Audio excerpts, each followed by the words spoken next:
আবু সাঈদকে শহীদ করা যায়, যখনই কোনো আধিপত্যবাদী মাথা চড়া দেয়, যখনই কোনো ফেসিবাদী আমার ময়দানে অবতীর্ণ হয়, ওই শহীদরা মুমিনদের ভেতরে আবারও বিদ্রোহের এবং বিপ্লবের আগুন জ্বালিয়ে যায়।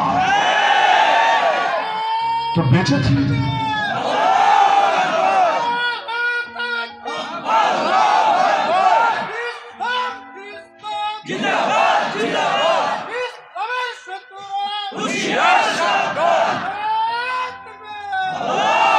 এজন্যই কখনো মেরে মেরে বিপ্লব দমানো যায় না, মেরে মেরে আন্দোলন থামানো যায় না। উল্টো কাউকে মারলে আগুনের মধ্যে ঘি পড়ে। আমি মনে করি মাওলানা দেলোয়ার হোসেন সাঈদী সাহেব যদি বেঁচে থাকতেন, আর যদি শেখ হাসিনা পালানোর পর তাকে জামিন দিত, তিনি যদি এখন এসে ওয়াজ করা শুরু করতেন, এক এক ওয়াজে হয়তো 5 লাখ লোক হতো, 10 লাখ লোক হতো, কিন্তু আমি দৃঢ়ভাবে বিশ্বাস করি আল্লাহর বান্দা বেঁচে থাকলে যতটা আবেদন সৃষ্টি করতেন, যতটা প্রভাব বিস্তার করতেন, যত বেশি বিপ্লবী চেতনা ছড়িয়ে দিতেন, এই যে তাকে শহীদ করেছে, এই যে নির্মমভাবে মৃত্যু পর্যন্ত আল্লাহর বান্দাকে কষ্ট দিয়েছে, এটা তার আবেদন মোটেও কমে নাই, এটা তার প্রভাব মোটেও কমে নাই, বরঞ্চ এই দেশ যতদিন থাকবে তার নামটাও প্রত্যেকের ভেতরে এক চেতনা চালিয়ে যাবে।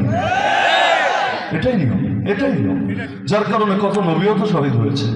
শহীদ হওয়া যদি ব্যর্থতা হতো, শহীদ হওয়া যদি বঞ্চনা হতো, শহীদ হওয়া যদি পরাজিত হতো, অন্তত নবীরা তো শহীদ হতো না। এমনকি আমার নবীকেও তো আল্লাহ শহীদ হিসাবে কবুল করেছে, জানেন না? আমার নবীকে আল্লাহ শহীদ হিসাবে কবুল করেছে।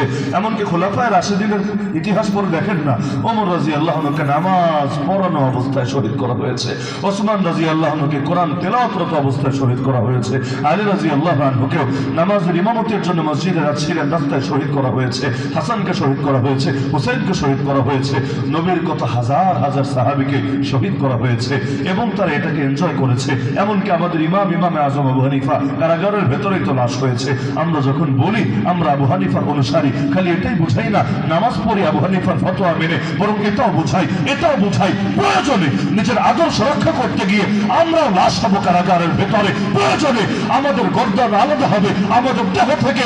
যতদিন বেঁচে আছি, যতদিন টিকে আছি, এই কল্লা নত হবে না পৃথিবীর কোনো বাতিলের সামনে।